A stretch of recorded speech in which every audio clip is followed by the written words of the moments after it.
தமிழ்நாட்டில் இருக்கிற எழுத்தாளர்கள், இலக்கியவாதிகள், இன்னும் சொல்ல போனால் முன்னாள் துணைவேந்தர்கள், பொதுவழித்தலில் ஏற்பொருளும் கலைஞருடைய சேவை பாராட்டி இந்த தமிழ்நாட்டுக்கு அவர் தான் சிற்பியாக இருந்து திராவிட இயக்கம் அவர் முதலமைச்சராக இருந்து தமிழ்நாட்டுக்கு போட்ட ஆணை இருக்கிறது பார், அதுக்கு இணையான ஆணை யாரும் போட முடியாத அளவுக்கு அவர் செய்தவர். அதனால் அவருக்கு ஒரு நினைவு ஒரு சின்னத்தை உருவாக்க வேண்டும் என்று கோரிக்கை வைத்தார்கள்.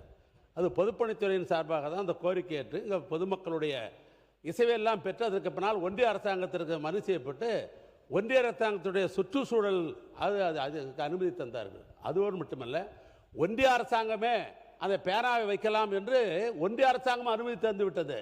இந்த நிலையில் தான் மாண்பு முதலமைச்சரிடத்திலே எங்கள் துறையின் சார்பாக கேட்டபோது அவர் சொன்னார், இன்றைக்கு இப்பொழுது இது அவசியமா என்று சொல்லிவிட்டதோடு மட்டுமல்ல, இன்றைய பொருளாதாரத்திற்கு தேவையில்லை, என்றைக்கு தமிழ்நாட்டிலே பொருளாதாரம் என்றைக்கு சீர் செய்கிறதோ அந்த காலத்தில் வைத்துக் கொள்ளலாம் என்று வேண்டாம் என்று சொன்னவர் என்னுடைய தமிழ்நாட்டு முதலமைச்சர். அப்படி சொல்ல வேண்டிய அவசியமே இல்லை, ஆனால் வேண்டாம் என்று சொன்னார் என்று பத்திரிகை செய்தி வந்தது. பேனா வைக்கிறதுக்கு ஒரு கூடுதல் செய்தியாக ஒரு கூடுதல் செய்தியாக ஒன்றை நாம் ஒத்துக்கொள்ள வேண்டும். மக்களுடைய எதிர்ப்பும் பல தரப்பில் வந்து அந்த உண்மையை நீங்கள் சொல்ல வேண்டும். மாண்பு உறுப்பினர் மார்க்கண்டேயன் அவர்கள்.